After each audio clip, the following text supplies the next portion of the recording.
And of course, we are starting with an issue that just doesn't want to go away. And this afternoon, some renal patients have been forced into skipping meals and limiting water intake just to sustain their treatment. Now, dialysis fees have increased from 380 cedis to 491 cedis per session.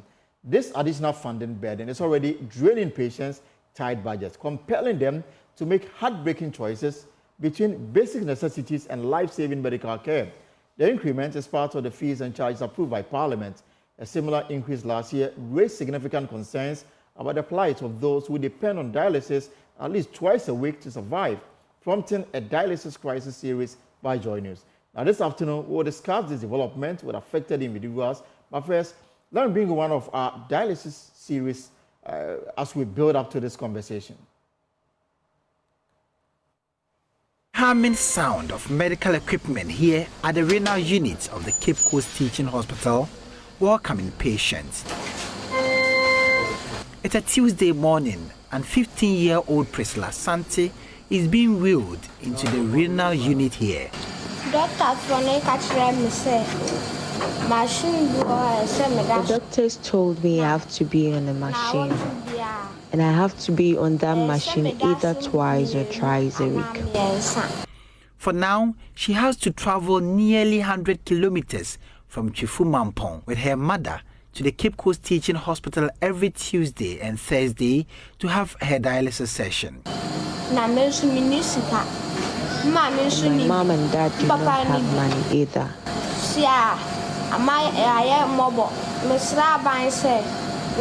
We have become miserable. I am appealing to the government to help me live through this. Otherwise, I may die. Priscilla, a junior high school pupil, now carries a weight much heavier than her school bag.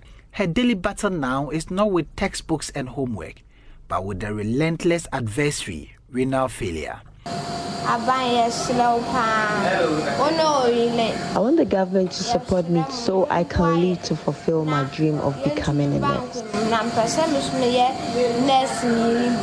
The burden of her illness has not only taken a toll on her fragile body, but has shattered her world due to the family's precarious financial situation. They said that could be 3.5. They say every section is 350 cedis.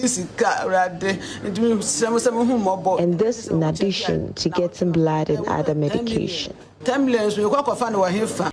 Priscilla's mother, Rutufori, has been a pillar of strength for her daughter and is determined to ensure her only daughter lives. With teary eyes, she shares the story of her family's headache, struggling to cope with the emotional and financial strain that comes with caring for her only daughter battling renal failure. From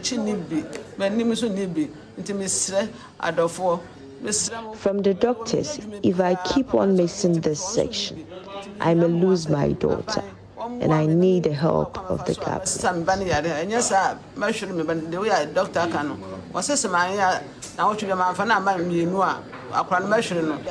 Her voice quivers as she recounts the sleepless nights and endless hospital visits, each one a reminder of their uphill climb. But Priscilla is not alone in this fight. Thomas Vincent Khan has lived with kidney diseases for a decade. The people who came and could not survive just a week or even a month. So for me to survive it all these 10 years, it's really been a tough one. For Thomas, the thought of heading to the dialysis machine is not just physically draining, it's also a haunting financial specter. The towering cost of dialysis looms over him like a relentless shadow, casting doubt and despair. Thomas speaks of the silent tragedy he has witnessed over the years, a grim parade of 100 busloads of people who have lost their lives to kidney failure because they lack the financial means to access dialysis treatment. Most of the time, it's not easy always chasing people or asking people for help because it is very difficult to sustain. For instance, if somebody gives you 1,000 to help you, you can't go to the person every day or every now and then to ask for the same help. And this is a disease that you always have to be coming to the hospital. Without that funding, you can't come for dialysis. And here is a case that it is a pay as you go. So it means that if you don't have money, you can't come for dialysis. And like I mentioned, there are people who have died because they cannot have the money to come for dialysis. And to tell you the truth, there are lots of the people we have lost, not because of the disease, but just the thought of finding money to come to the hospital. That alone has killed them. If there was any support for them, if they had the money, I'm sure they would have been here by now, and then perhaps be coming to dialysis just to sustain or manage the situation. But unfortunately, because there is no money to support them, we have lost all of them. Each one, a story of unfulfilled dreams and shattered hopes, adds to the weight of despair that Thomas carries. We wish that we'll have a strong funding to support our clients, those who are the vulnerable ones. Some are unable to pay even for a session of dialysis. Kwesi Brown has worked in the renal unit of the Cape Coast Teaching Hospital for 20 years. Over the period, he's seen many families come to him, instructing him to take their relatives from the machine to go home and die, a situation that breaks his heart. You won't believe it. There are some who even come in, and they come in, tell you that now we don't have money to come anymore, and so please take off the catheter for us to go home. Because they can't, they just don't know how to get the nurse, so the idea is to go home and die. The idea is to go home and die, you understand? And it's sad, but if we have a fund in place, then from that fund we can support. Sometimes people, transportation from their places to this place itself is also a challenge, in itself. Once the transport fares are going up, it becomes problematic for them. It's a story of Priscilla, Thomas, and countless others here who bear the heavy burden of kidney diseases. It's a stark reminder that the battle against renal failure is not only fought in hospitals and clinics, but in the hearts and homes of individuals and families who continue to grapple with its physical, emotional, and financial toll. Richard Kwejo for Joy News. Right, so this is a matter you will feel it more if you are suffering it or you have a relative who is going through this, health challenge. Now, I lost a friend in January, and he was buried in February. He had, kidney breakdown, and after going through dialysis for almost a year, he died. And that is a sad reality. So, joining us in the studio now is the president of the Renal Patients Association, Makafui Woanyah. And of course, on Zoom is Christiana Afo, a renal patient who depends on dialysis to survive. But it is not all that gloom, because we have some good news also coming from the National Health Insurance Authority, and we'll get to that very soon. So, Mr. Woanyah, you're welcome to, and this is the fourth time we have had to discuss this particular matter because of the implications that come with it. Yeah. So let me start with Madam Christie. Good afternoon, welcome to the Pulse.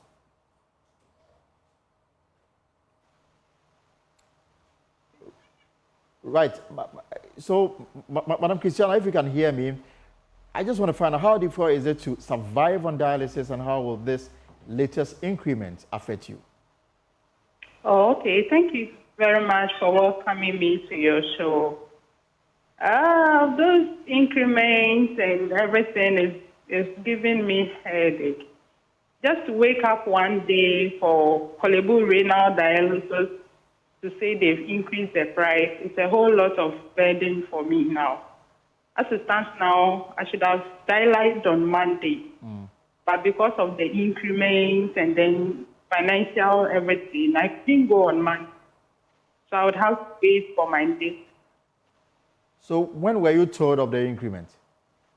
I heard it around Sunday evening to Monday morning. Yeah, that was when I heard it. And officially, have you been told by Kolebu that they will no longer be taking the old fees? They will no longer do it. Be taking the old fees. Have you been told? Yes. I went there on Monday. That's yesterday. And those I went to meet confirmed they paid the new price. That is 491.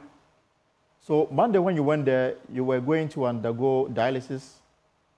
I was supposed to dialyze on Monday, but I couldn't do it. Because of the new increment? Yes, because of the new increment, the new price they are charging now. And how difficult was it even sustaining yourself with the old increment? It's not easy. All that I was saying, it's not easy. It's not easy. It's a very difficult time now. And for how long have you been on dialysis? For the past 8 years, 7 to 8 years. 8 years? Yeah, yes. And every week you undergo twice? Yes, twice. That is if I get the money.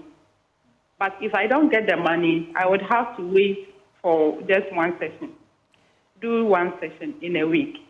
And during the period that you are unable to come up with the finances to fund the dialysis treatment, how do you cope with the fact that you have an ailment you need to deal with or you need to attend to? Okay, first and foremost, I always pray that God should sustain me to my next session. And other things that I do is I don't eat much. I don't drink much as normal, like maybe in a day, 2 square meal or 3 square meal. No, I reduce my habit of eating and drinking. And this is not because you are not hungry or thirsty. It is just because you don't want to consume so much that you may have to pass out a lot of waste, exactly. which may affect your kidney. Exactly. Just for the toxics not to be matched before my session day. And how do you live through hunger and thirst just to sustain your life? The thing is, if maybe I'm supposed to eat maybe a half bowl of rice, I would have to take quarter. And then you can go the entire day without taking water? I can't, but I would have to minimize my fluid intake so it can sustain me till my next session. Remember last year when this matter became so pronounced and the public reaction, government intervention that we are yet to actually see, and now it is that Parliament had to consider the fees and charges. It went through the 21-day maturation and it's now a law.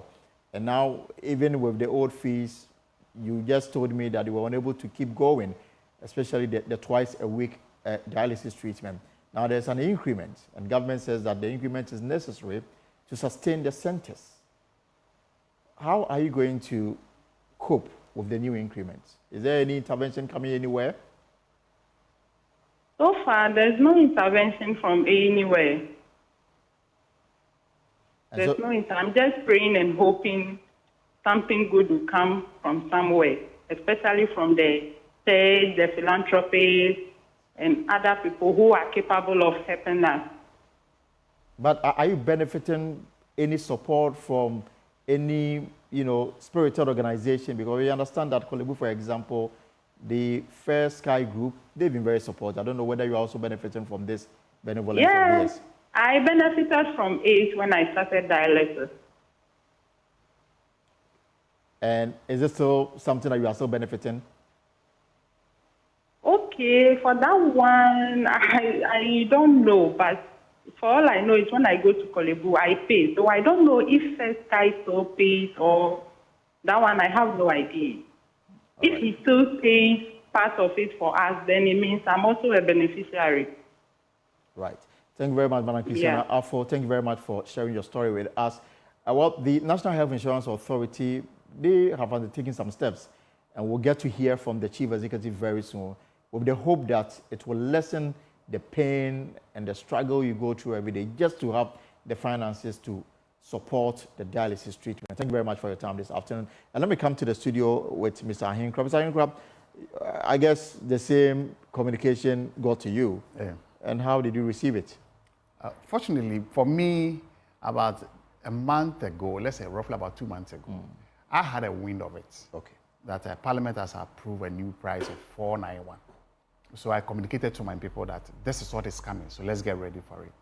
Around April, I went back to do a cross-check, and I was being told, Kolebu have to put it into their system. Right. Because Kolebu, they don't do cash. You have to go to the bank, pay, then you take the receipt to the center before you dial.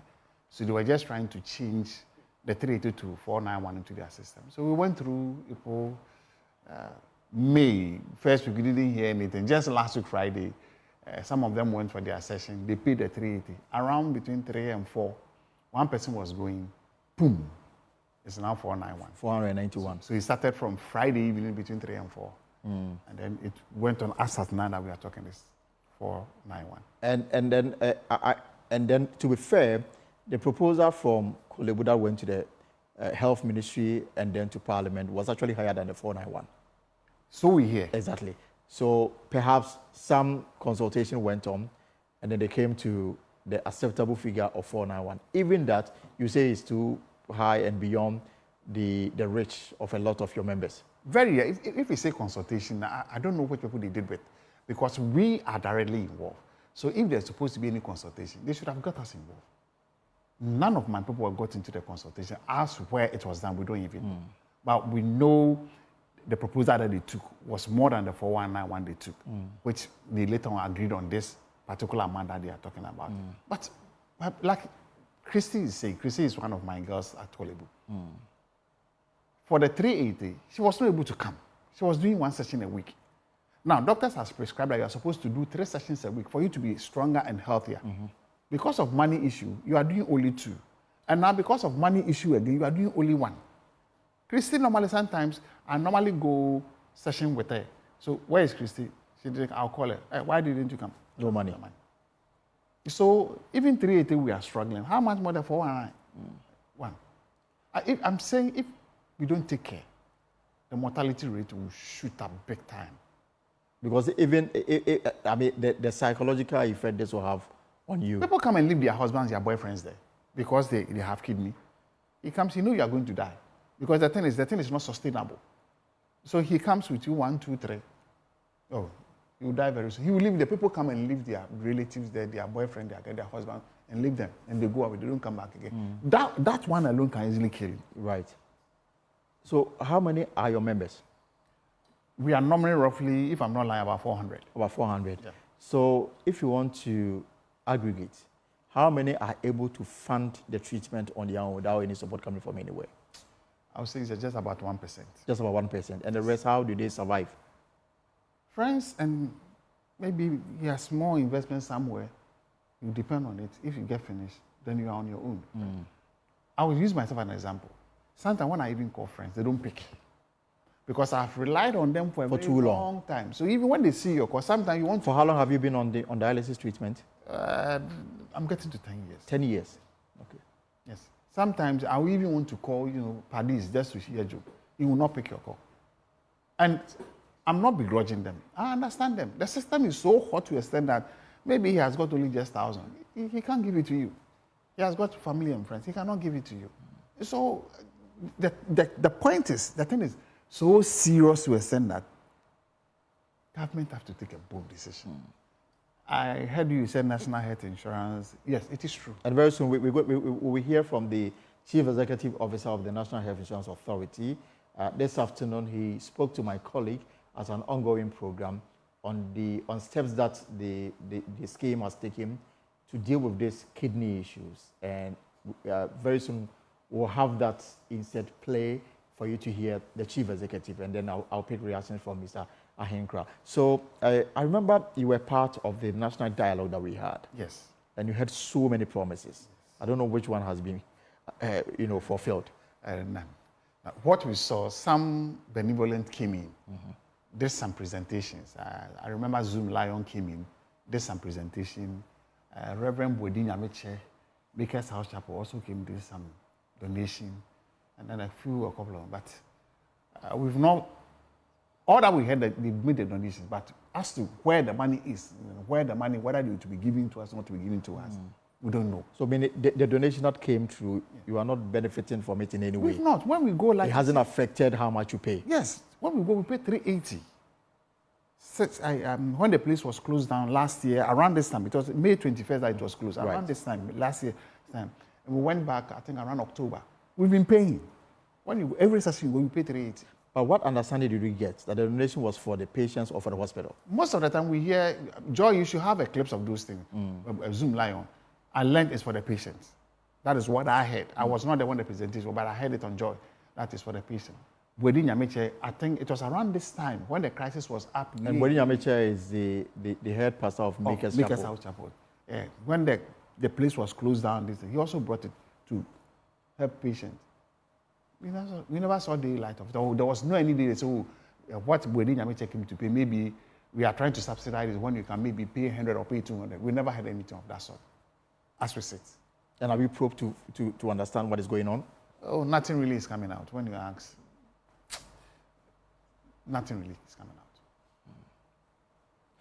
So with this 491. Yes, 500. Let's say 500 Ghana, 500 Ghana cedis. Until there's an intervention that we are we are yet to hear, it means you have to find ways to top up the 380. Yesterday, Monday, about 6 people came there and went home. As at now, I called this morning to check up on them, how they are doing. Like I said, when you miss a session, you are getting closer to your grave. So I called this morning to check up on them. They're like she's saying, you won't eat. You will not eat the food that you want to eat. You will not take the drink that you want to drink. Because if you take in more, you bring a lot of fluid, your weight will go up. And once the weight is up, it can take about 3 or 4 sessions to clear all those weight out. So sometimes we all try to manage ourselves. You don't go to take more, maybe 4,000 or 5,000 weight. And if they push you to take more of the weight, sometimes it worries your heart. So when it happens like that, you cannot even eat. Like I said, if it's a bowl of rice, you have to eat quarter. Mm-hmm. You will not be satisfied, but you just have to get something there to sustain you until maybe you get money and go back and do your session. So, like I'm saying, but not eating and not drinking enough water may also have health concerns for you. But you don't have choice. Because the point is, you are not sure when you are going for your session. And the more you eat, because the kidney is not functioning well, it's not able to extract the toxins and the waste. Mm-hmm. So all together is in you. Let me do a simple example. Maybe when we're kids, when you urinate into a bowl or something, you put it there. Right. When you don't throw it away, look at the way how it smells. And that thing is in you. You don't go and take it out. That is why sometimes you see some of the patients, you see their stomach like this, like she's pregnant. She's not pregnant. You see their legs very big. Their faces, you see them puffy faces. It's not their fault. We don't have money to clear the system. Kolebu now is cash and carry. You pay before you go to the center. So if you don't have it, they won't dialyze you. So I don't even know what is happening. We had all the assurance that Dr. Kuboy, I quite remember quoting him that he said this thing is visible. They can do it. They can put it on the National Health Insurance for us. So all along, this is what we were expecting. That we wake up now, even if not all, like 491, when you go and pay 100 cedis, government will take 391. At least you are good. And normally I keep saying, it's not only just the dialysis. You have injection that you take, you have medication that you take, because before you get to end-stage kidney, before they put you on dialysis machine, either you are hypertensive or diabetic. And you have to take those medications. Right, so we are talking to Mr. Ahenkra, who is the president of the Kidney Patients Association. The most important aspect in all of this discussion is the way forward. And what do you propose should be the way forward? There is something on National Health Insurance table. There's an ad hoc. And I'm hoping that the video will be ready so that we can listen to them. Which I'm part of it. All right, so hold it for now. Let's listen to the Chief Executive Officer of the National Health Insurance Authority, Dr. Dacosta Boaji, who says the scheme will soon introduce a major decision on the treatment of kidney patients. According to him, the scheme has arrived at a decision and currently awaiting the board of the NHI approval, which likely will see the scheme absorb part of kidney treatment. I think we've made progress on dialysis. Just last week, a committee that has been set up to chair and implement the disbursement of the funds that were approved by Parliament has actually concluded their report, including the dialysis patients themselves. So we work with them. They have concluded, and I can confidently say that within the next few weeks, we will be starting the disbursement to the various facilities. I can give you the details, which is obviously the fact that this one was for the needy, what was approved by Parliament for the needy. I know Parliament has also increased the cost of dialysis for the healthcare providers, which is they've taken it to 491. But if you look at Kolebu, we have a philanthropist supporting majority of them with about 380 Ghana cedis. So the difference is about 111. So the other hospitals do not have that support. So we're looking at supplementing for both patients from Kolebu, Komfo-Anokye Teaching Hospital, and Central Region, in such a way that for Kolebu, because they do get that support, we will be able to bridge a gap for them. Then we support our patients also from Cape Coast and Komfo-Anokye Teaching Hospital. But the fact is, they do 8 cycles per month. We cannot do all the 8, so we are looking at an average or maybe below average. We're yet to, obviously, like I said, the report is ready, so it's just to be taken to the board for final consideration, then the implementation starts. Well, so we're waiting for the board of the National Health Insurance Authority to act on this as early as possible so that lives can be saved. And that's the Chief Executive Officer of the National Health Insurance Authority giving this assurance. Dr. Dacosta Abuaje, how do you receive this? It's a good news. I'm part of the board, so at least I know what is going on. But like I was saying, Kolebu should have waited for us to finish this thing before announcing the increment. New price, because Kolebu CEO is also part of the board. So he also have a briefing of this thing, so they should have waited. But it's a step in the right direction. But so what decision has the board taken? I'm not part of the board. I'm part of the ad board committee. Okay, the ad board committee. So you made some proposals? Yes, we sat down. Not myself. We sat down. We discussed. We saw the money given to National Health Insurance, and we saw this as well. But the only challenge I have is that they keep saying there's somebody Kolebu philanthropist something doing something. Since we went back October, we've been paying. So I think Kolebu need to come clear on this one. If the money still have been paying from that October that we went, they should refund our money back to us. The philanthropist? For the philanthropist, he's paying for us. But since from October up to now, you've been paying from your own pocket. We've been paying. We've been paying the 380. Full cost recovery, cash and carry, yes, if you like. Yes, we pay the 380. So if the philanthropist is still doing it, which I know is first car. He has done it for about 7 to 8 years when we went there. So if he's still doing it, as at last year, October that we went there, he's still been paying. Then why were you also paying from last year, October up to now? Probably like by now, we'll not be crying about this for one. I will have something in our pocket to be doing this for one because we've been paying. And then it takes me back to my earlier question about whether you've asked questions and you are not getting a response, or you've not asked the question at all. When Kolebu reopened and we were going, before the closure, we were not paying. But when Kolebu reopened, we were going. We were made to understand we are coming back to pay.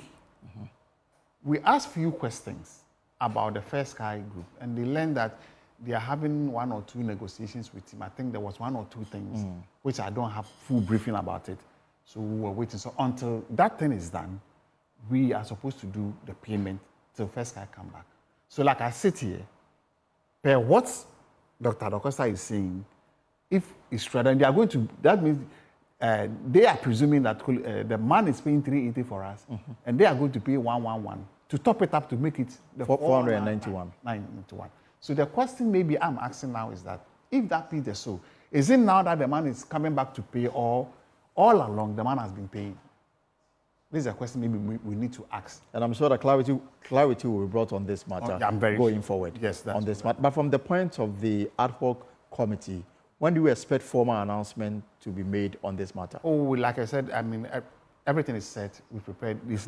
They've now sent it to the board for approval. Once it is done, we are just a committee. We've done our job. It's up to the rest to the National Health Insurance to come out with a formal announcement. So what kind of mood are your members as they wait for some intervention? Because I've not been authorized to speak about this, I've not told them anything apart from 1 or 2 people that I've, like executive, I've spoken to them, but official, I've not told them anything because I've not been authorized to. As Dr. Dacosta has said it now publicly, maybe there'll be some hope, but maybe I have to raise it because it's like, it's going to be, when you take it, it's 4 weeks in a month.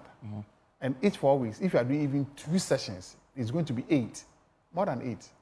2 times 4. Yeah, 8. That will be 8 sessions. You do 8 sessions a month. Right. And they just want to take 2. That's NHIS wants to take 2. 2 weeks. No, they want to take 2 sessions out of this. Out of the 8 sections. It's a subsidy. We will take it for now. Out of the 8 sections. Yes. 8. Yes. So you have to pay for the 6. Yes. And you accept this. Oh, it's better than none. I mean, at least we are making a headway. We are making a headway. At least we are making a headway out of it. I mean, if you get 2 out of this, at least you can also. I mean, that is something that you can also help to save your money for future expenses. But the point is, I'm just putting it straight there. Still, it's not sustainable. And if NHIS can do full recovery of this, the better it is. Because I see it to be, let's increase the premium of the national insurance that we pay. I think it's 26. They have made a proposal. Yes. There's also the issue about government capping. Yes. That must be addressed. Yes. When I think all those things are done, it will be very easy for the national health insurance to take full recovery of the national health insurance. All right. Mr. Anko, before I let you go, your final words to your members, and of course for those who are watching you. I mean, because you are an association, I'm sure that time and time you get health briefing. You get medical professionals come and then educate you sometimes on the do's and don'ts. For somebody watching, in terms of the person watching his own health, what will you tell them? They should do regular checkups because kidney is a silent killer. You wouldn't know. By the time you see Jack, you are there. Because normally it comes with hypertensive and diabetic, if you know about this. But most of the young guys out there, we don't do checkups. You are there. Maybe you might think you've got some headache. You think this is a headache. Is this normal headache? Sometimes you are getting hypertensive, you don't even know. So the more advice or the serious advice I would give that they should do regular checkup quarterly. Just go do a checkup. Because when it is seen... So that'll be 4 times in a year? In a year, at least. If you take about 500, you go, you do thorough checkup, labs, this. At least, if they detect it earlier, something can be done. You won't get to the end stage, like some of us we are now. So regular checkup, and then check your eating habits, late eating, a lot of excessive alcohol. No exercise. Yes. You see, you go to the pediatric there, you see them climbing. Every Saturday morning. Immediately they finish, they go and drink. Cost than 0. So I'm not saying don't drink. I mean, once in a while you can take something small, it's good. But excessive drinking is not the best. Because before you realize, I keep saying, before I realized, before I could say Jack, I was at end stage 4. No coming back. No coming back. As I said, I only have to do either transplant or maybe the man up there give me some miracle healing. If not, for the rest of my life, I have to be on dialysis and take care of myself. So the man calls me up. So guys out there, regular checkup, take good care of yourself, check your eating, don't eat just anything. Make sure you are eating the right food, and then a lot of exercise. When you feel like there's headache, go to the hospital and check. Don't go and then self-medication. Right. Self-medication, they shouldn't do it. They should just follow some of these tips and then they'll be fine. Mr. Anko, thank you very much for coming through this afternoon, and we are all praying that the Health Insurance Board will quicken the process so that the announcement can be made, and then the relief that we are all waiting from government side can now be felt. Thank you very much for coming through. And that's the president of the Ghana Kidney Patients Association, updating us on, the state of his members, because as you may be aware, the cost of dialysis treatment has jumped from 380 to 491. But there is some good news, because the National Health Insurance Authority says that they are almost at the end of announcing some package for those on dialysis treatments. And what we are picking up is that out of the 8 sessions per month that every patient is expected to go through, the health insurance cover may take care of 2 out of the 8, meaning the kidney patient will now have to bear the rest of the week. That's the 6 weeks. And that's 480 Ghana cedis per session. This, even though may be some kind of a subsidy, but it is still beyond the reach of a lot of them who find themselves in this situation. That is a very important issue that we will discuss on Bingu More. Next week, we are told that Komfanoche Teaching Hospital will also start implementation of the new fees approved by Parliament, meaning if you are also undertaking dialysis treatment at Komfanoche Teaching Hospital from next week, you will see an upward adjustment of the money you've been paying. You will no longer be paying the old one. It will jump. If not the 491, it may be lesser or bigger. Whatever it is, we'll have it here for you here on Join Us. This is The Pulse with me, Elton Brobe. Now, away from kidney, let's talk about another sector of the Ghanaian economy that also needs healing. That's our city. The Ghana Union of Traders Association is sounding alarm over the rapid depreciation of the city, which, coupled with soaring freight charges, is severely impacting the business community, particularly trading sector. In a statement signed by the president of the association, Dr. Joseph Obim, the association lamented that the custom duties benchmarked in dollars at the port are crippling trade and commerce, leading to severe hardship for businesses and consumers alike. On your screen now is a statement released by the Ghana Union of Traders Association, and they say that they are frustrated over the current depreciation of the city, which is creating a big mess for the business community, especially the trading sector. And they go on to say that this crisis, coupled with the rising charges they pay at the port from Asia, are rendering the cost of doing business unbearable, especially in the country as some that the city appears not to be able to hold itself against the US dollar and the other currencies. The current state affairs, according to them, has far-reaching implications and has caused prices of goods and services to increase for the consuming public. And they think that this is not doing well for their business and for those who also rely on them for their own, life, if you like. And then there's also inflation resulting from the depreciation of the city. That's also pushed the cost of goods to the roof, making it increasingly difficult for businesses to stay afloat. And, so these are the concerns of GUTA that they've been raising. And this morning, we do know that they had a news conference to highlight these matters more. And I'm sure that very soon we'll have them speak to on this matter. They say that the purchasing power of the consuming public has also been affected, thereby reducing the takeover of business. In some, this is the concern of GUTA as far as the state of the Ghanaian currency is concerned, and they are demanding urgent action. So how is the city performing? Our research department has put together some data.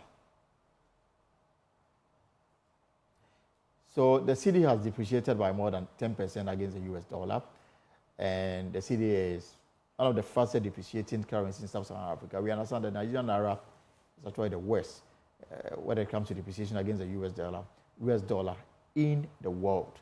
And the Ghanaian cedi is also seeing some depreciation. And so from January 1 to January 23rd, the cedi was trading against the US dollar at 9 cedis 80 pesos. In May, it went up to 11 Ghana cedis 59 pesos. And currently, as you speak, you need more than 14 Ghana cedis, almost 15 Ghana cedis to purchase $1. And that is something really huge. And so what you're seeing on your screens now is the US dollar against the cedi exchange rate between 2023 and 2024.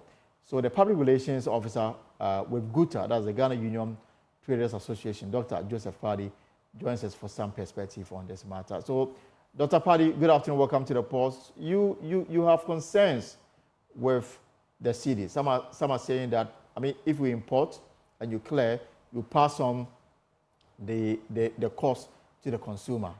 So naturally, this shouldn't be a major concern for you, the traders. Do you believe in this assertion by some? No, yeah, it's a concern. It's a major concern to the business community. You know, in recent times, we've been monitoring the performance of the cedi against the major currencies of the world, especially the dollar. And we've seen the free fall of the cedi against the dollar, which is hurting business.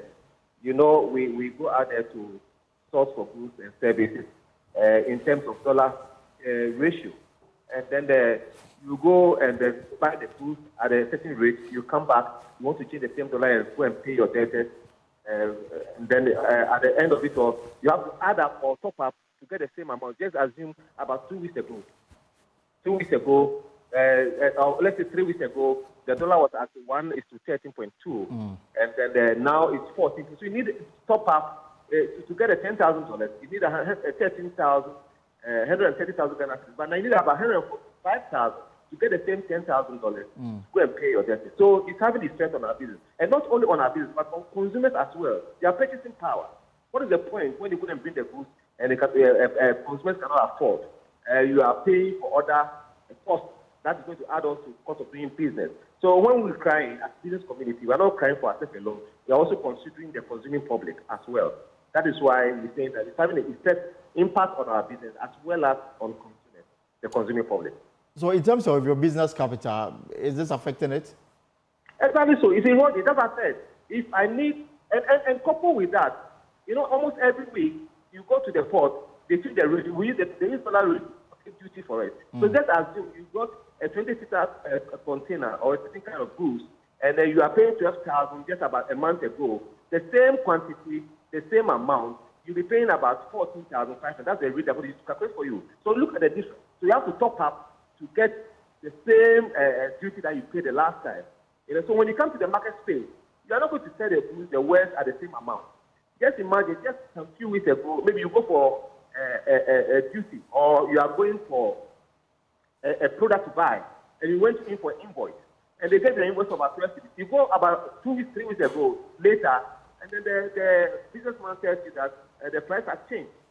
It has shaken your packet. You don't know, you have to go back and go and do a top-up because about the same product. You are going to prepare to go and top up. Before you come, you say yes, you come again, and the price has changed. So there's no price stability in the market. So you cannot plan as a consumer, and you cannot also plan as a businessman. And as a businessman, if you're not able to plan, you fail. Mr. That's why we are asking these questions, my brother. We are asking this question: what is the real cause of this inflation, this depreciation that we are facing? If we are able to identify the problem, then we will know how to mitigate it. So we are asking the central bank, what is the cause why we are facing this fall of the cedi against the major currencies?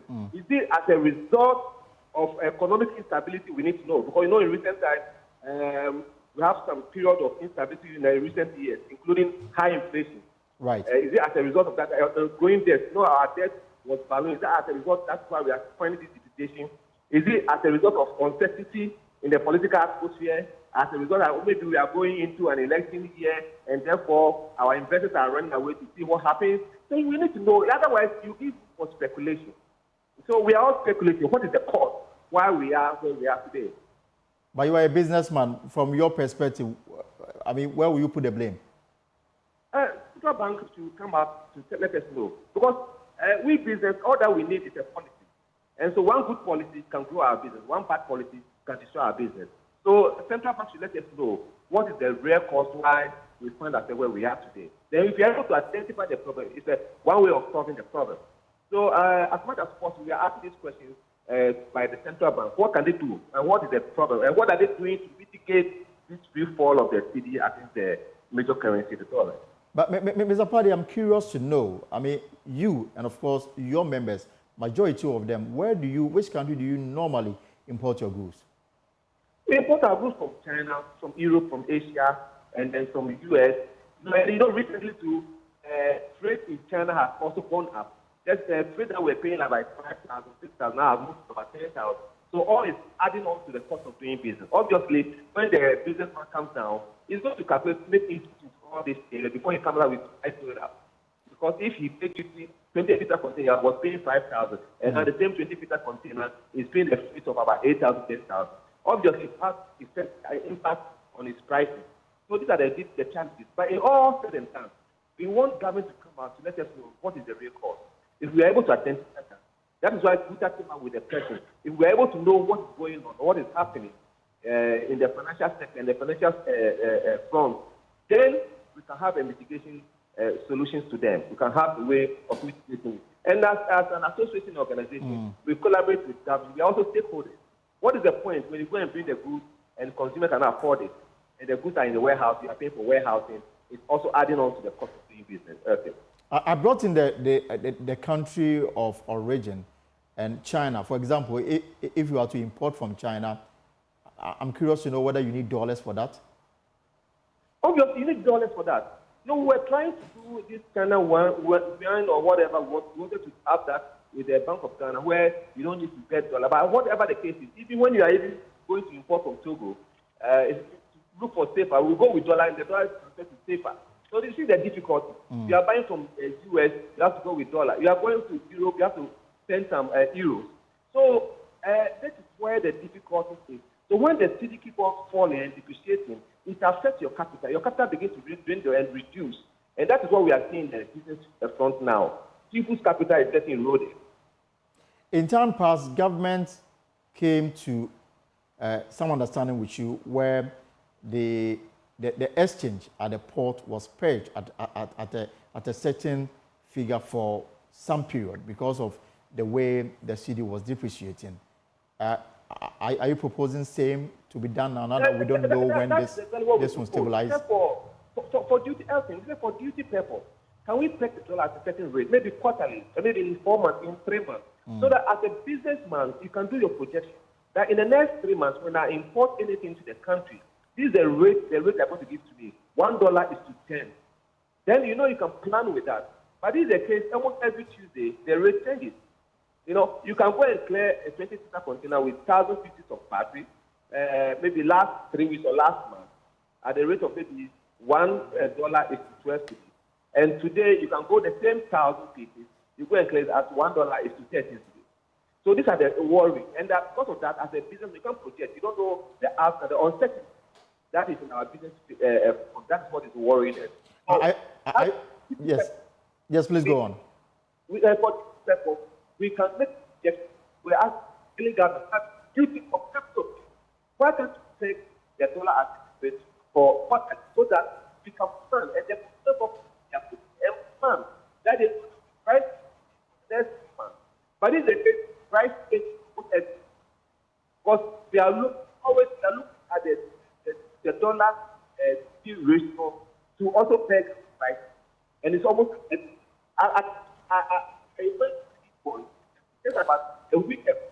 And I'm actually struggling to hear you because of the way the telephone connection is. But let me ask a final question if you can hear me clearly. No, what I was saying was that about last week I went for an invoice for an item, and then they gave it to me for 60,000. And then 2 weeks later I was going to buy the product. When I got it, the man said the price has changed. He's not going to give it to me for 63,400. So I have to go back and go and top up 3,400. You see the difficulty. So as a consumer, I'm not able to plan and do projections. As well as a businessman, too, he cannot plan and project that in the next 3 months, I can have price stability in the market space. So the concern is only on the business front. It's only on the consuming front, too. The consuming purchasing power is nothing to write home about. I don't remember the last time your salary was increased or changed. Maybe you can tell me on there, and I'll appreciate it. You see, but these are the difficulties.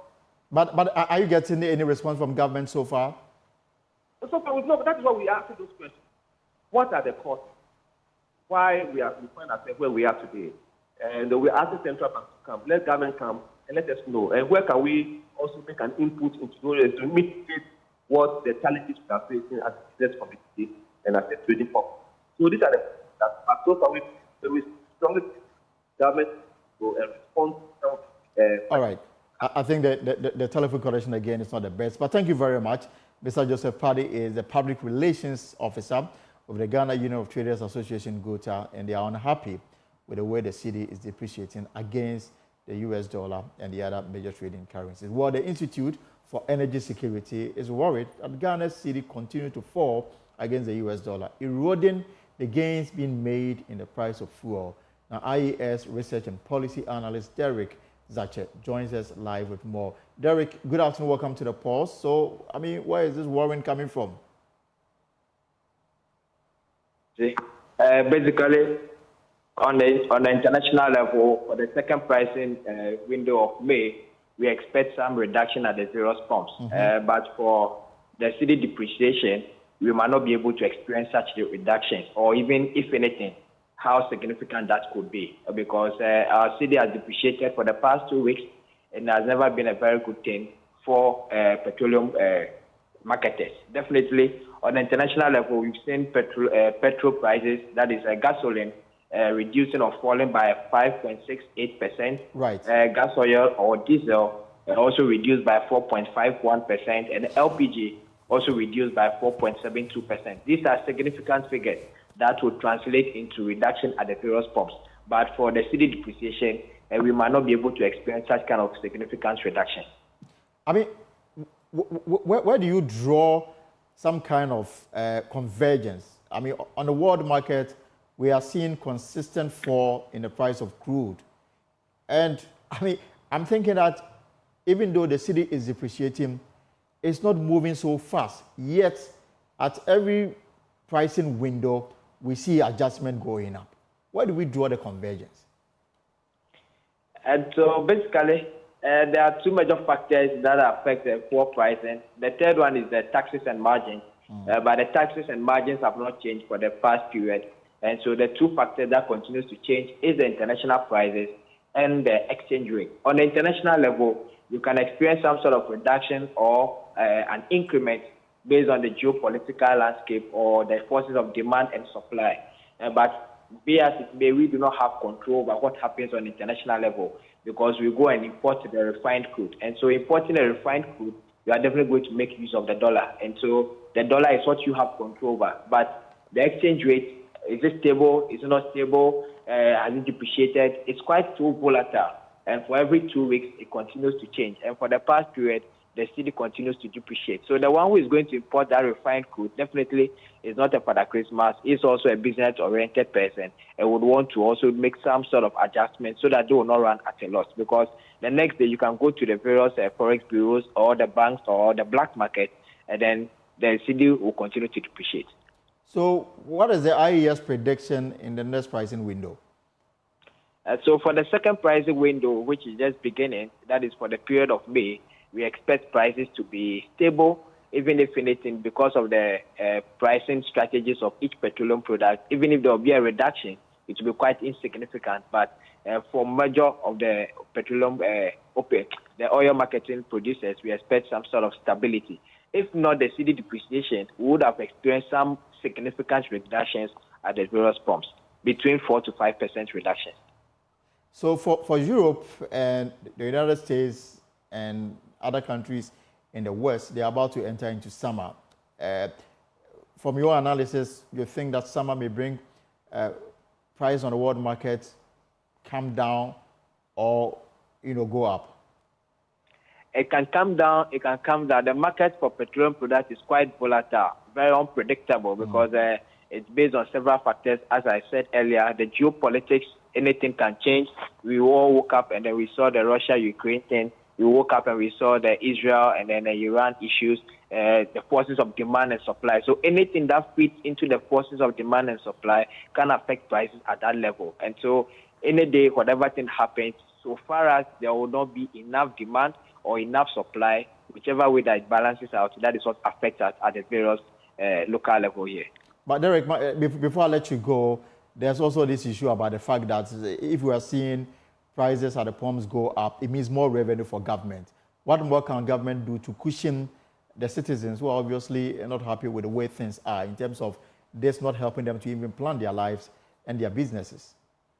And so anytime prices goes up on the international level, the government enjoys windfall prices. Definitely, that is revenue to the government. But when the government experiences such kind of revenues, we expect them to put it to some strategic use. Something like expanding the assets of BOST, so that BOST, which is a strategic reserve for the government, will continue to be able to store up goods, so that such periods where things are not quite good, those kind of strategic reserves can be brought onto the market, and that will cushion the consumer. But be as it may, BOST doesn't have that kind of storage capacity as it stands now. They rather rent out to their tank farms, and so they are not able to perform that strategic reserve for the government. What also happens to our Temayo refinery, it just becomes a 9-day wonder. There's nothing that can be written about it. And so even as the government continues to enjoy those windfall prices, we have not seen the significant usage of it. It has not been utilized to the benefit of the ordinary consumer. So we will continue to be having this kind of price changing every 2 weeks and co. Anything that the government can also do is that whilst you continue to enjoy those windfall prices, are you going to think about reducing your margins and taxes in the price build-up, or you continue to leave it as such? If you have anything to be done, then the taxes and margins in the price build-up is another option that the government can also look up to. Other than that, there's all the windfall prices that the government, or revenue that the government continues to enjoy, do not yield to any significant benefit to the ordinary consumer. We hope and pray that things begin to normalize, especially at the pumps and, of course, regarding our city. Derek, thank you very much for your time this afternoon. He's research analyst with the Institute of Energy Security, and we've been talking about the city depreciation and this impact on the economy, and of course, its impact on you, because it is part of the reason you are seeing petrol prices go up. The effect of that is that you'll be paying more for public transport. It will affect the food that you eat, and it will drive inflation. So it's a multifaceted, effects that the city's health is having on the Ghanaian economy. This is a pause here on Joy News. We'll take a short break. We'll return with more on Joy News. Stay on. Welcome back to the pause here on Joy News with me, Elton Bob. Now let's talk about books. Books are very important. The Ghana Publishers Association says it will, from June, increase prices of textbook by 40%, citing operational costs and imposition of 27% value-added tax on importation of books. The association is also accusing the Ministry of Education of its refusal to pay 320 million it's owed them for procurement of books for the past 2.5 years. The GPA also bemoaned the deliberate sideline of the association by government, as it claims the Education Ministry has since gone ahead to commission a sole publisher to develop textbooks for students. Paper and other printing inputs have been affected by the foreign exchange instability and taxes. Credit for the purchase of printing inputs, which are all imported, should be favorable. The current situation with our banks cannot help domestic printing of books. Even though the cost of importation has gone up astronomically, once importers of printed books are able to raise funds, they are likely to still import from outside, as the cost of importation will still be cheaper than the local printing. In business, so many factors come into play, and being patriotic comes with a cost. We believe that developing the local book industry is good, but challenges that militate against the industry has to be removed to make us all think about Ghana. We therefore urge the government to have a rethink of this tax policy on books and offer parents and people who are providing services in the education sector some respite. We are ready to meet with government agencies, particularly the Ministry of Finance and Ghana Revenue Authority, on this issue, and propose for consideration innovative and progressive measures that will improve the business environment in the industry and potentially make Ghana the printing hub of West Africa. If we are all thinking about Ghana, then dialogue and consultations will have to be the anchor of government's relationship with business. Until such conversation is initiated, we have no option but to increase prices of books. Starting from June, prices will go up between 30 to 40%. This decision was not easy to make, considering the difficult challenges businesses and the citizens are faced with. We therefore seek the understanding of Ghanaians, as we have to protect our businesses from collapse. Ladies and gentlemen, another concern we want to use your medium to bring to the attention of people is the issue of textbook publishing and distribution. Since 2018, when the National Council for Curriculum and Assessment, NACA, decided to change the country's curriculum, publishers have been subjected to humiliating experiences.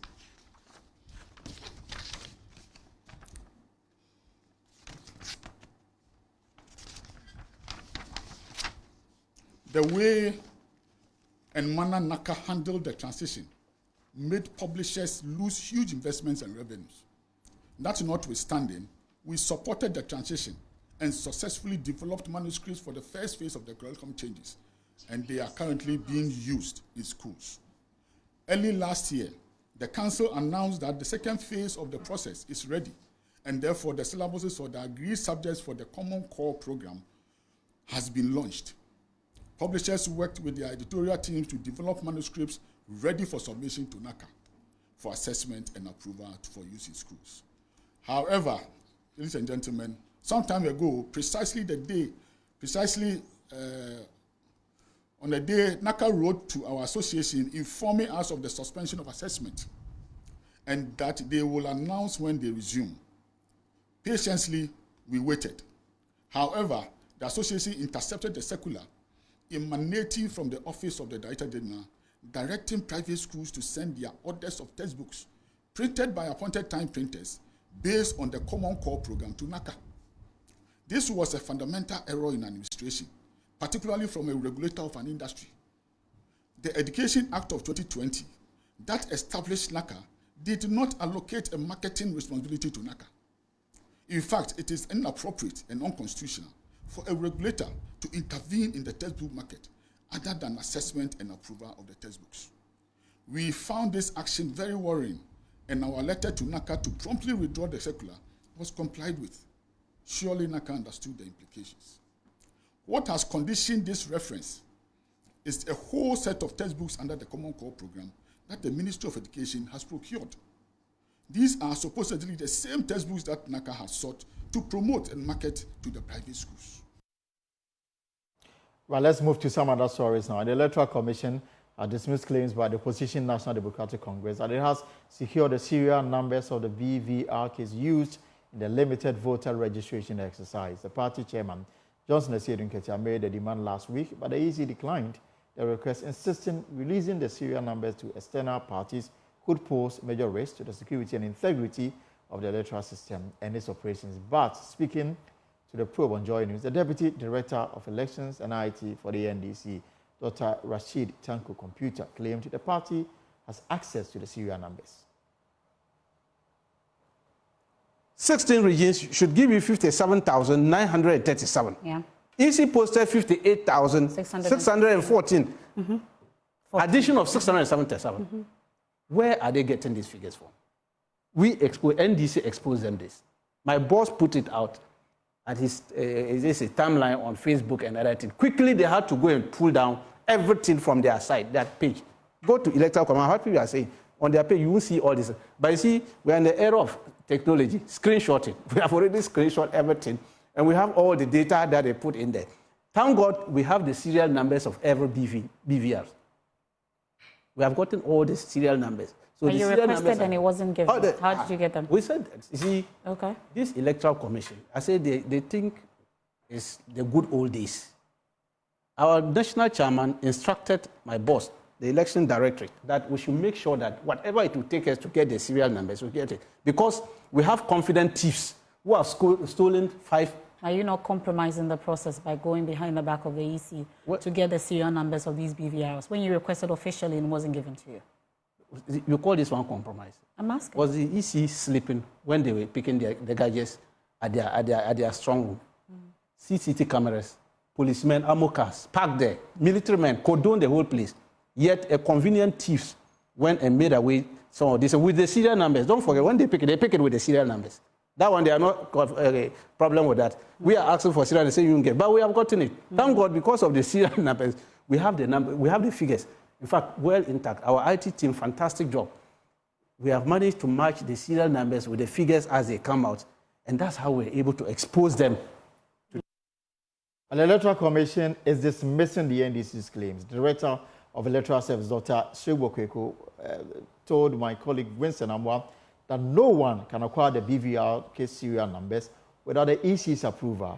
Young Way Limited voter registration exercise has also been marred by violence, allegations of registration of minors, and busing. Dr. Siwekoku says some individuals identified to have guaranteed for more than the required number will be arrested and put before court. Right. I want to put on record that we had one in March, and the last one was on the 9th of April. On the 9th of April. And the regions and the districts also had theirs the Thursday and Friday preceding the registration. So the national one, the last one was held on the 9th of April, which was less than a month to the registration. I don't believe anybody will say that there was no APAC meeting.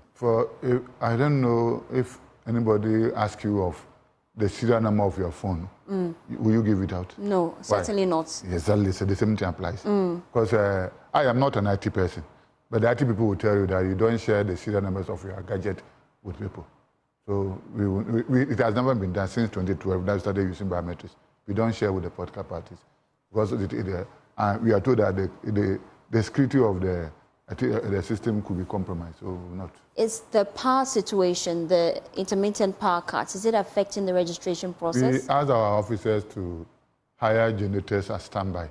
Okay. So you don't wait for the power to go off before you be looking for the standby. So far, I don't think I've not heard of anybody not being able to control the registration because of power outage. All right, the voter regional chairman of the New Patriotic Party, Makafui Woanyah, has asserted that the MPP presidential candidate, Dr. Bawumia, has a better vision to transform Ghana compared to his competitor, former President John Mahama, and the other aspirants to the presidency. Now, according to him, ideologies outlined by Dr. Bawumia, which include job creation, reducing government size, and enhancing digitalization, among others, would prepare the country to better heights. He was addressing a mini rally to commemorate the 8th anniversary of the MPP loyal ladies in Ho in the Volta region.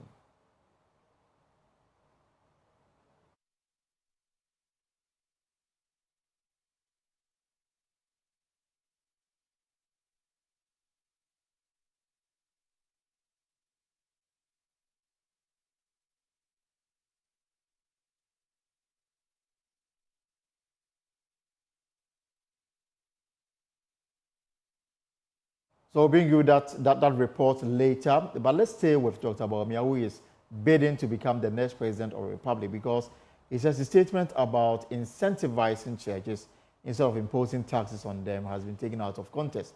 Dr. Bawumia stated during a meeting with the clergy in the Bono region that his administration, if elected president, plans to incentivize churches to undertake more developmental projects rather than imposing taxes on them. Listen. Then the question is church and taxes. Are we going to tax churches? My view on this is simple. In fact, that's why I say that if you share a Juma church, in fact, we should rather be paying them rather than they paying us.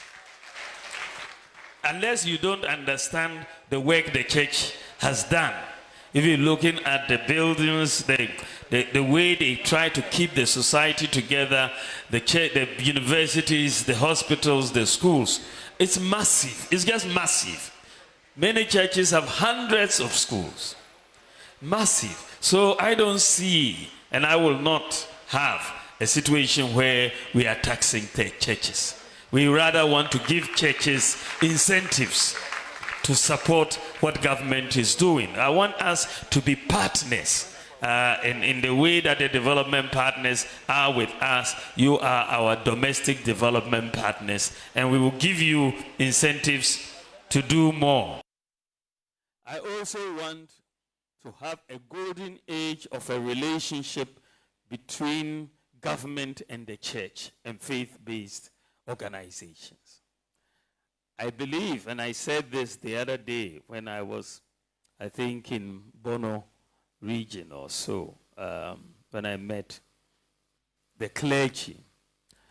I said that the church is the foremost development partner of government. Is the foremost development partner of government. The church and faith-based organizations. Why do I say so? You look at the number of schools the churches have built. Look at the number of hospitals the churches have built. Look at the number of universities the churches have built and the faith-based organizations have built. Look at the number of people the churches and faith-based organizations take care of on a daily basis. Can you imagine, just take a thought for a moment, that you wake up tomorrow and all the schools, universities, and hospitals the churches have built disappear? They just disappear. How would Ghana be like? Ghana will collapse, isn't it? We will not survive in this sort of situation because there will be chaos. You see, so at that point I was joking, and I said, "Oh,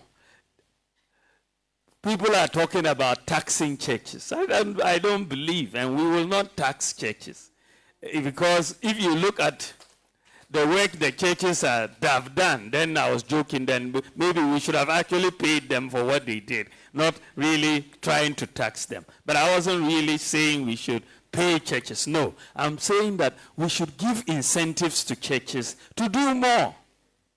When we talk about our external development partners, we are giving them all sorts of import exemptions. But when we talk about our internal development partners like the churches or faith-based institutions, we don't give them any exemptions. But they do more in terms of development than many of our external development partners. So I'm saying that we should do more in the area of incentives, such as tax exemptions on import duties when you are coming in to build hospitals or schools and so on, to support the churches and the other faith-based organizations, because they are supporting government. And that is why I made that point. And I want that relationship, I call it a golden age, between the church and the state, because the church has so many intellectuals, and we need to get closer across the faith-based organizations and so on, and we can speak a lot about values in our society, the lack of which causes us problems.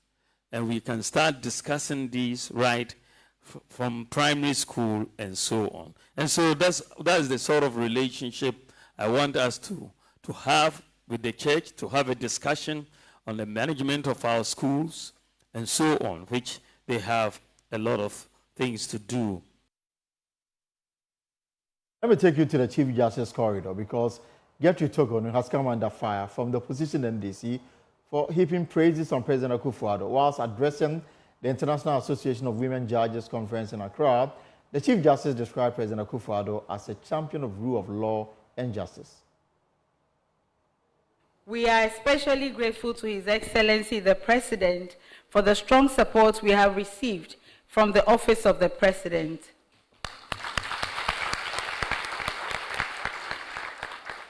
The culmination of this support is the presence of His Excellency with us this morning, who will be officially opening this conference. His Excellency is a lawyer and champion of justice, and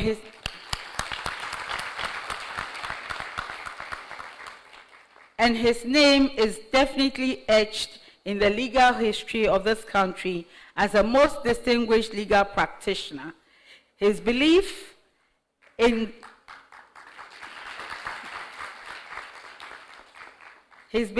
the rule of law has been evident during his tenure as president, and the Judicial Service of Ghana has been a happy beneficiary of exceptional levels of physical and technological infrastructure during this period. Your Excellency, we are grateful.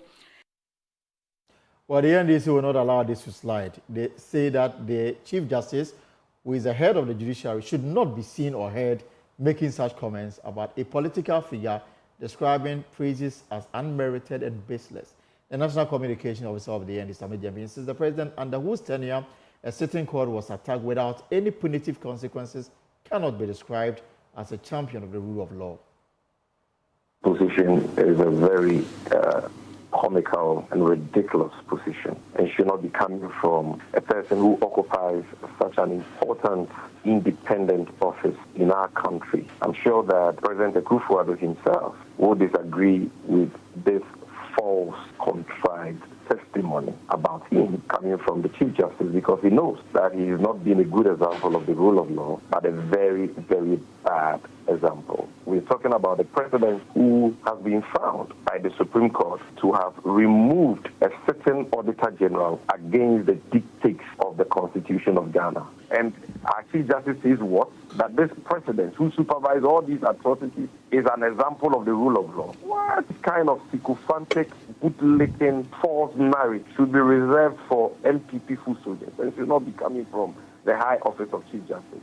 Somebody should remind the Chief Justice that it was under President Akufo-Addo that for the first time in the history of this country, hoodlums belonging to a political party, specifically his political party, the New Patriotic Party, attacked a court of competent jurisdiction while the court was sitting and hearing a matter.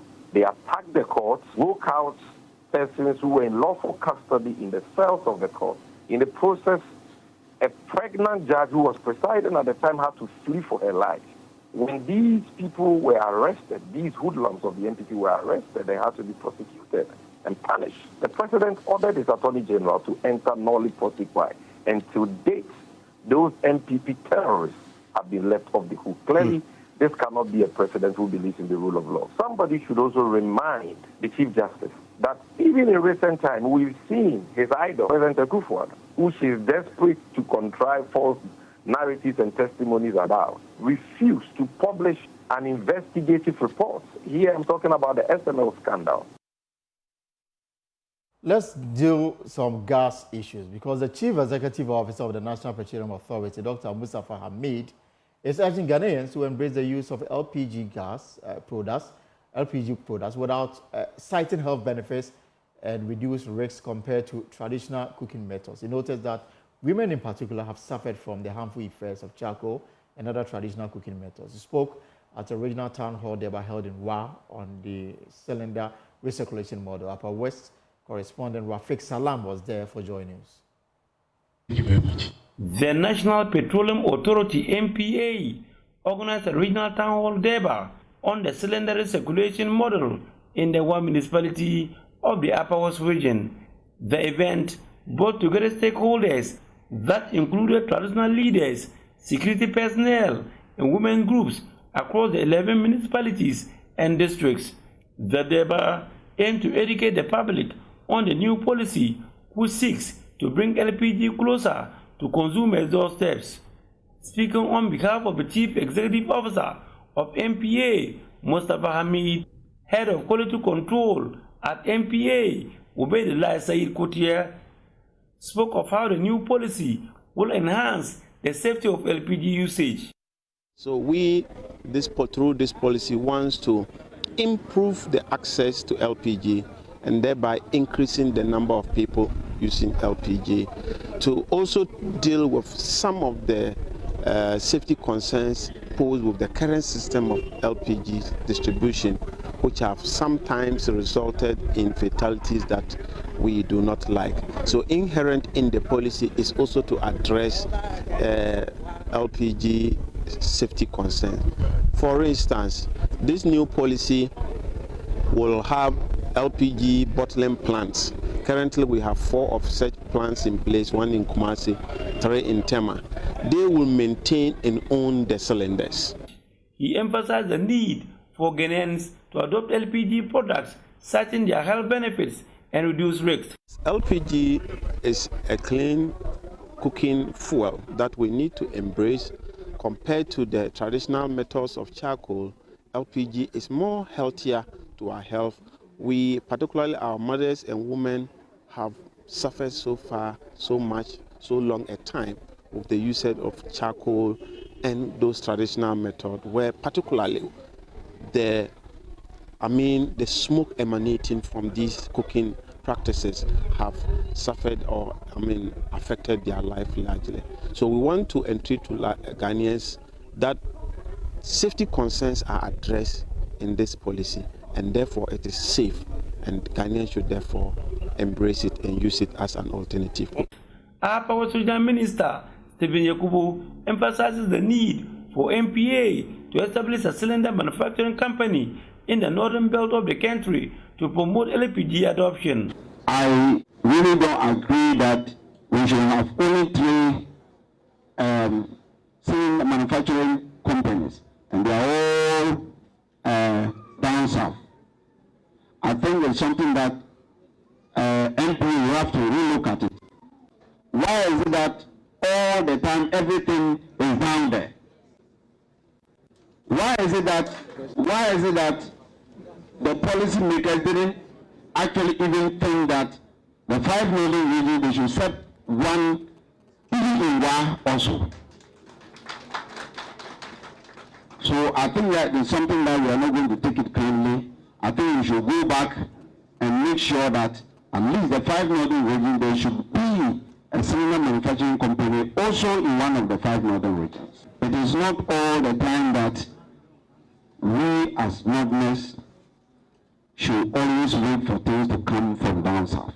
In fact, the companies can be here and also manufactured and sent down to down south for them also. The Paramount Chief of Polma, Koro Osman Diwe Nangpa III, chaired the event. It is also good news for those of us who are advocates in trying to conserve our environment. In recent past, and even as I speak, we are battling with the issue of fast degrading vegetation, even as they already look fragile. The very few trees we manage with as bait to attract rain, to engage in our rain-fed agriculture, have been mauled down and used for charcoal burning. Reporting for J News, Rafik Salam. Wow. Here in Accra, the Education Minister, Dr. Osei Aduchum, has announced plans to affiliate newly established schools with existing high-performing ones to ensure a leveled quality of education across the country. The new strategy aims to expedite the progress of freshly established second-cycle institutions to rise faster to become top-performing schools. The minister says the initiative will eliminate the overwhelming inclination towards schools recognized as top-performing at the neglect of other equally good schools in the country. Here's a report. Many Grade A second-cycle schools, often in the urban areas, receive overwhelming enrollment levels due to strong perception and recognition as having better education standards. However, the situation is different in rural and newly established schools where poor attendance rates are recorded. The Minister of Education, Dr. Osei Aduchum, is proposing new reforms to allow for high-performing schools to mentor new government schools. The schools will share knowledge, expertise and resources to elevate and level the standards of education in all corners of the country. The Minister highlighted the government's responsibility to provide more top-performing schools. We have some new schools that we've started. We want to make sure that they don't stay there for 50 years and they are not like any other top-performing school in the country. Our parents want their children to go to Wesley Girls. They want Mfansiman Girls. They want a number of high-performing schools, Presec, and rightly so. Everybody wants the best for their children. So it's our responsibility to make sure we can create more high-performing schools. In order to do that, we are affiliating new schools with existing high-performing schools. Like Abomosu STEM High School is affiliated with Presec.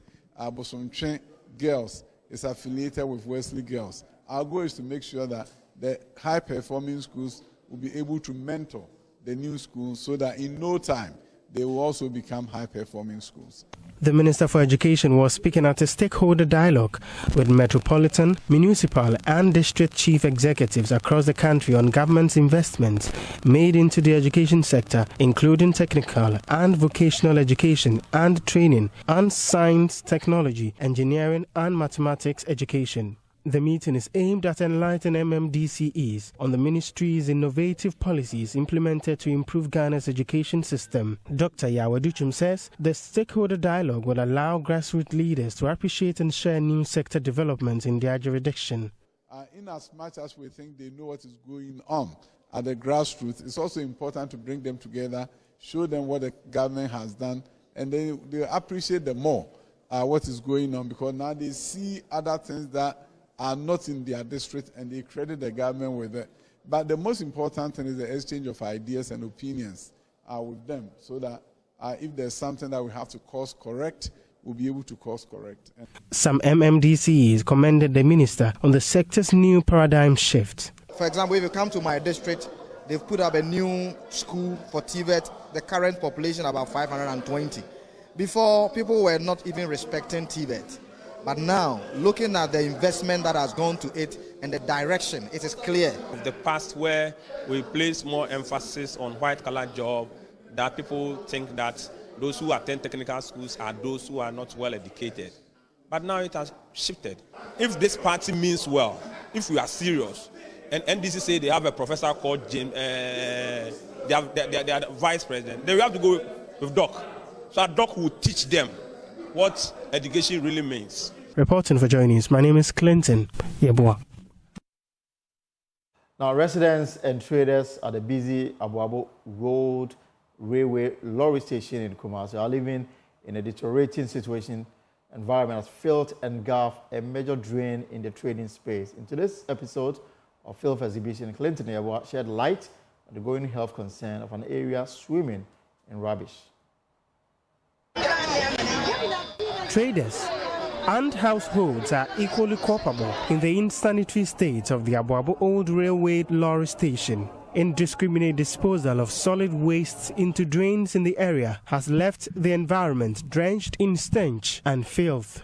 Despite the cleaning routines of traders at the busy Abuabo Lorry Station, the big gutter is an abode of everything rubbish, including food packaging, empty plastic bottles and glasses, rotten food scraps, and fruit peels. People resort to urinating in the filthy gutters, heightening the stench consumed by residents of Roman Hill, Ashtown, and Abuabo. Traders and passerbys are exposed to health hazards. They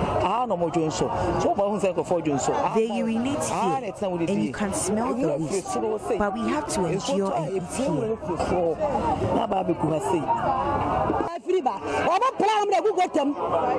They dispose their waste into the gutters when it rains. All the wastes are from Alaba.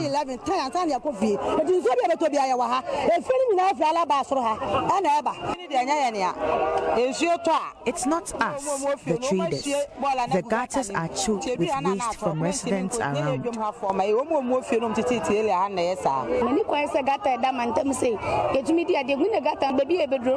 A gutter like this should not be opened or exposed. It must be covered.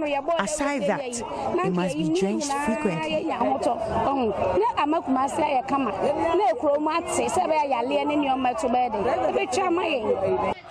Residents and traders attribute the worsening conditions to the neglect of local authorities to clean the area.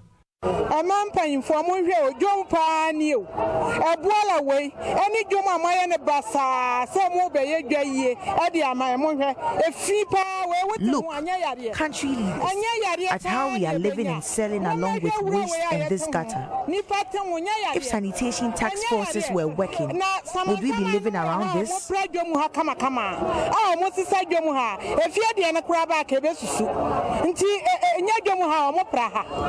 Call for action have been mounting. The affected persons are demanding immediate intervention from the local government to address the stalled gutter crisis before it escalates. We need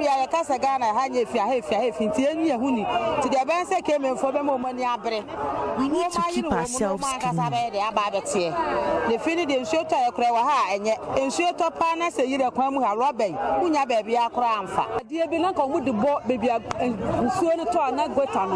There should be a barrier to sieve the waste from the water and separate them.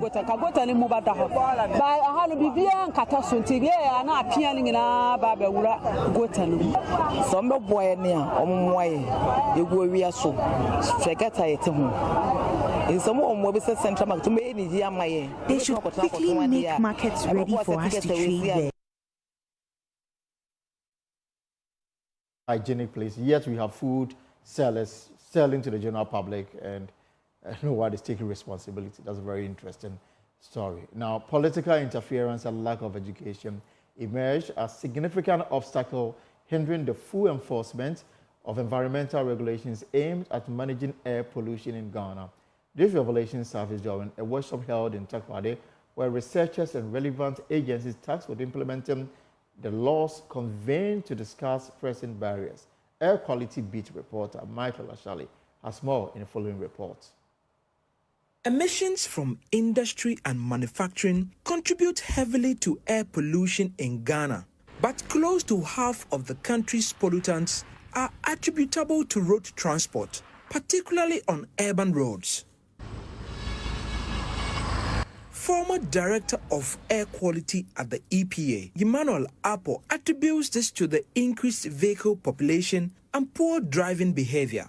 Our attitude on the roads are very bad. People tend to drive anyhow. If you don't drive well, mentions vehicular maintenance challenges also there because of funding. People buy vehicles but don't have the money to maintain them very well. You have plumes of smoke coming out of that. And also you have wear and tear from vehicles that are not maintained. In Ghana, there are still obstacles hindering the full enforcement of environmental regulations aimed at managing air pollution. Ghana is known to have some robust regulations and laws to combat air pollution on roads. By the way, it appears that air pollution, data from EPA, so air pollution on roads is still high, far higher than the WHO guidelines. So the question is, in spite of all these regulations, why do we have this issue? Researchers from the Department of Biology, Environment and Occupational Health of the University of Ghana and relevant agencies gathered to identify these obstacles and how to address them. Dr. Reginald Kwanzaa is the lead researcher. People are buying cars. There are more cars on our road than ever. Most of these cars are very old, have so many problems that can cause pollution on our road. Participating institutions included the Office of the Attorney General, Driver and Vehicle Licensing Authority, Vehicle Dealers Association or Garages, and Motor Traffic and Transport Department of the Ghana Police Service. Others are Customs Division of the Ghana Revenue Authority, Department of Urban Roads, Environmental Protection Agency, and the Ghana Private Road Transport Union. Political interference and lack of education emerged as significant hindrances to the enforcement process. And for example, there are other issues of when corporates are prosecuted, there are some interferences from those in power. So it becomes very difficult to implement the regulations and the laws. The social aspect, which has seen a lot of emphasis, that there's non-compliance to most of our regulations by the citizen. And one of the things that has come up is lack of education. Most people don't know about the laws, what they have to do and what they don't have to do. Country lead of Clean Air Fund, Desmond Appiah, emphasized the importance of comprehending the factors impeding the implementation of air quality laws to fortify them. But in all the great things that we are doing, and they'll give some of the examples, the first country in West Africa to take out some of the lead in fuels, a big study on kids exposure. Even today in West Africa, it is Ghana that does a lot more monitoring of the quality of air. Despite all these things, there are massive gaps. Everybody you talk to when it comes to pollution issues talks about enforcement. And there are volumes of reports about enforcement issues. But what is it really in the Ghana setting that we have to understand and see the best things to do for us to go for it? For the participants, the workshop served as an eye-opener, revealing the devastating impact of air pollution and providing a platform to exchange perspectives. Some shared their personal experiences during the discussions. So congestion in the road is one of the factors that contribute to air quality. So I think that is the area that we have to look at, congestion on the road. How to make sure that the pavement, the walkways, and the pedestrian areas are being utilized by the road users. We have the laws, to be frank. The laws are there, the environmental protection agencies have the laws. but I feel that most of them are being flouted. They are not being followed up. Like we don't enforce it, and I think that is the major issue for me here. As vehicles continue to emit harmful pollutants, addressing these obstacles becomes crucial for the preservation of air quality and public health. This story was a collaboration with New Narratives. Funding was provided by the Clean Air Fund. The funder had no say in the content of the story. For Joy News, Michael Ashale.